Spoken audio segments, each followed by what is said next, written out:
Another one of your book is called, actually no, I don't know the name of the book, but it's with Muin Rabani about solving the Israel-Palestine conflict. So how do we do it? Basically, to put it in a nutshell, if you're serious about politics and you're serious about trying to build a mass movement, you can't go beyond what the public is ready to accept. The public is ready to accept, in my opinion, what international law says. So if you were to put forth a very simple slogan, when you're asked, how do you want to solve it? I say, easy. All I want to do is enforce the law. The law is clear, it's unambiguous, it's uncomplicated. There is a near unanimous consensus on what the law says, and that's what I want to do. But the law is clear. The settlements are illegal, that's correct. East Jerusalem is occupied Palestinian territory, that's correct. The West Bank and Gaza are occupied Palestinian territory, that's correct. But it's also correct that Israel is a state. That's also the law. If you want to use the law as a weapon or as leverage in order to reach public opinion, you can't be selective with the law.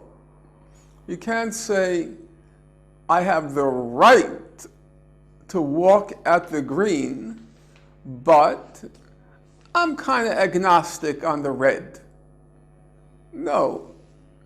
If you have the right to walk at the green, it's because you have an obligation to stop at the red.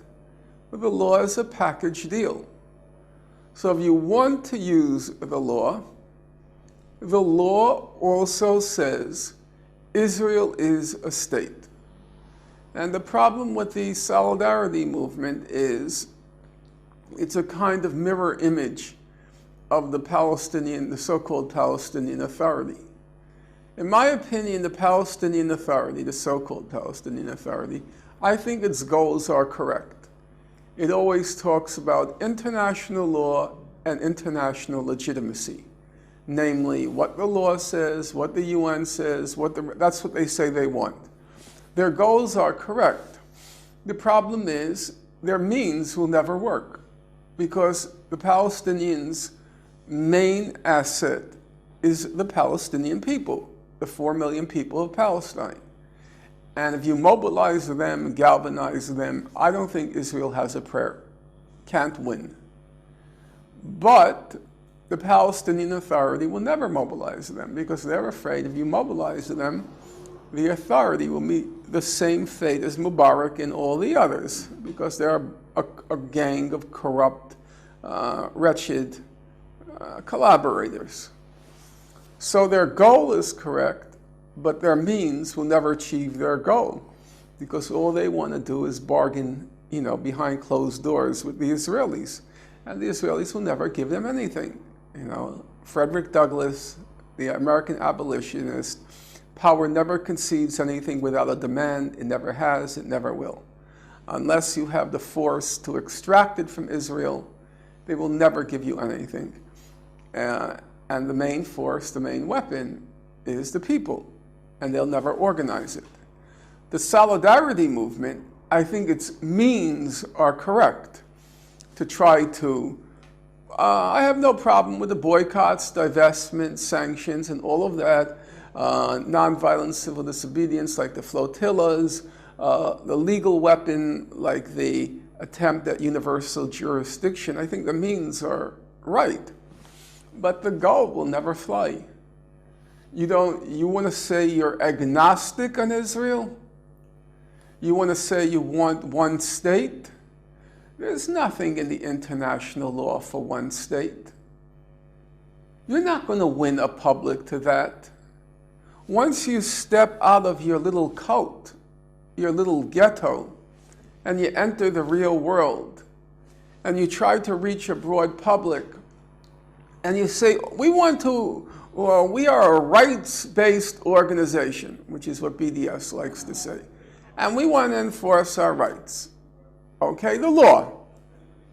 So once you step out of your ghetto, you're no longer just talking to yourself. There is the other side. They also make themselves heard. So they say, no, that's not true. They're lying. They say they want to enforce the law, but they really want to destroy Israel. They want to eliminate Israel. So now the public hears both sides. And they come back to the solidarity movement, and they say, is that true? You want to destroy Israel? And then the solidarity movement says, oh, we don't have a position on Israel. We don't take a position. Oh, really? You don't take a position on Israel? Well, then we're not going to take a position on BDS. The law is clear. You want to use the International Court of Justice on your side? Okay, the International Court of Justice, it said, the West Bank, Gaza, East Jerusalem, they are occupied Palestinian territories. That's correct. But the ICJ also said that pre-June 67 border is Israel's legal border. That's their country. That's the law. You want to promote one state? Fine, that's your right. But then don't pretend you're trying to enforce the law. That's not true. You want to selectively enforce the law. But I think the way I see it is that when you talked about the Palestinians, you said 4 million people.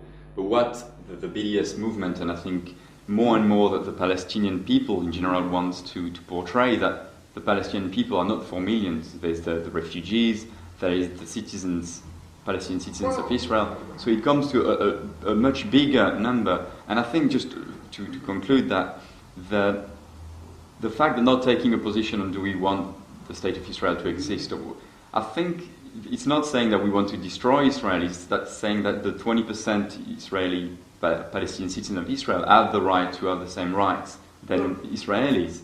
So, Frank, I'm not talking for the video. I'm talking to you. Yeah. And I'm getting a little bit exasperated with what I think is a whole lot of nonsense, you know? And I have been at this 30 years. I have earned my right to speak my mind, and I'm not going to tolerate what I think is silliness, childishness, and a lot of leftist posturing. There is a settlement that's been proposed by the international community for resolving the conflict. Now, it does include a statement, a just resolution of the refugee question based on UN Resolution 194, the right of return and compensation. There is nothing anywhere in the international consensus for resolving the conflict that says anything about the minority inside Israel, the Palestinian Arab minority. It's not there. You want to drag in that minority and start talking about them? Well, in my opinion, you'll get nowhere, because the whole world is filled with countries that persecute their minorities. Would you like to be an untouchable in India? Do you know what it's like to be a Dalit in India? Do you want to go through every country in the Middle East and how they treat their minorities? And then it's just open season by the other side to show what hypocrites you are. Why are you focusing on that minority and not 10 million other minorities in the world? If you look at, for example, when Yasser Arafat declared a state in November 1988, and you read the platform, the political document, and so forth, there's no mention of the Palestinian Arabs.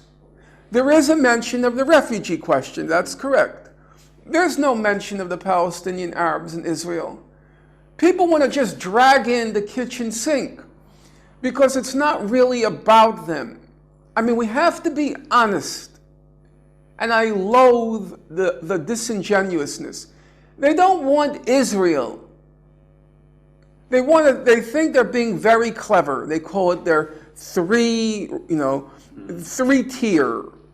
We want the end of the occupation, we want the right of return, and we want equal rights for Arabs in Israel. And they think they're very clever because they know the result of implementing all three is what? What's the result? You know and I know. What's the result? I think we don't. There's no Israel. I think there's No. but I think the result is like there's no Israel the way Israel is now. There is no Israel, full stop. And the law is Israel is a state. It has its defined borders. And if you want to eliminate Israel, that's your right. But I don't think you're going to reach anybody.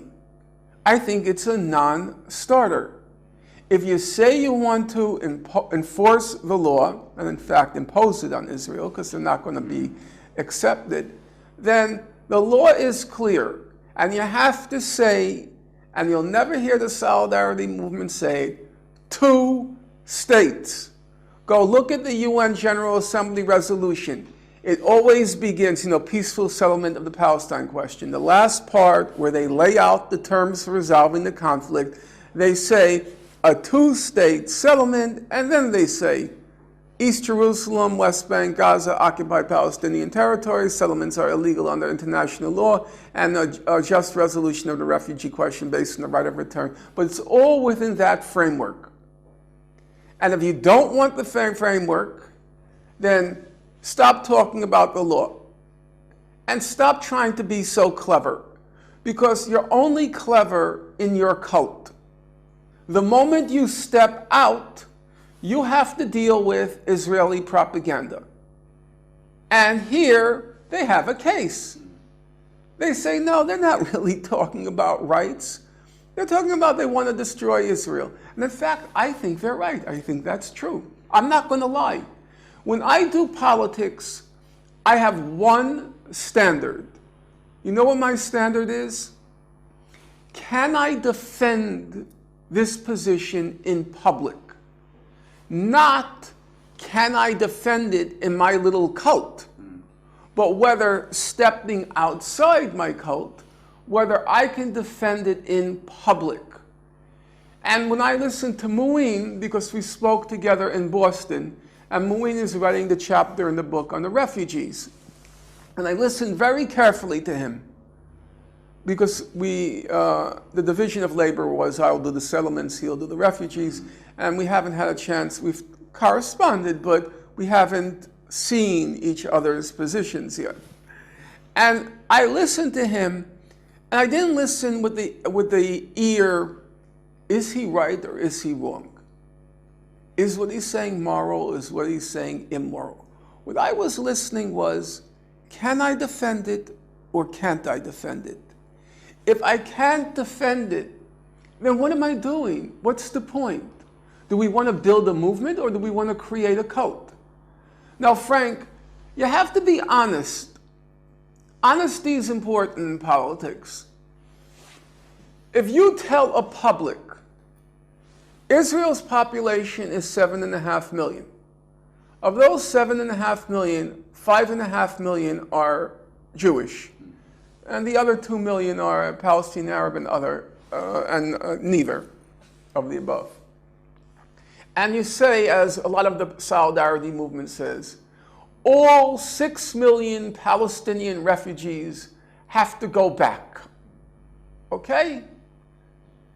Now, will a public think it's reasonable for 6 million Palestinians to descend on a country which right now has 1.8 million Palestinians and 5.5 million Jews, which means you're going to completely, overnight, radically, completely change the demographic balance in the country?